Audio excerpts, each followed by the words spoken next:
बिस्मिल्लाहिर्रहमानिर्रहीम। कल की हमारी जो लाहौर से खान साहब जिस रैली को लीड करने जा रहे हैं लिबर्टी से, मजदूरों के साथ सॉलिडारिटी के लिए और पाकिस्तान में जो मजदूर तबका है उनको ये बताने के लिए कि पाकिस्तान तहरीक इंसाफ और उनका लीडर उनके साथ है। इंशाल्लाह दोपहर 1 बजे रैली स्टार्ट हो जाएगी। खान साहब खुद लीड करेंगे नासिर बाग तक, और इस्लामाबाद के अंदर शाह महमूद कुरैशी साहब रैली को लीड करेंगे और पेशावर से परवेज खटक साहब सेम टाइम के ऊपर रैलीज को स्टार्ट करेंगे।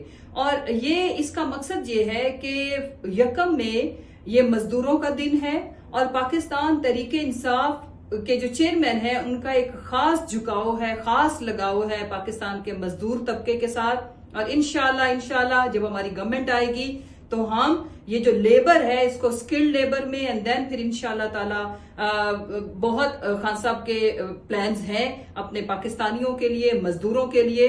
तो कल आए, ज्वाइन करें खान साहब के साथ, और पूरे लाहौरियों को मेरी रिक्वेस्ट है कि वो लाजमी इस रैली का हिस्सा बने अपने कायद के साथ।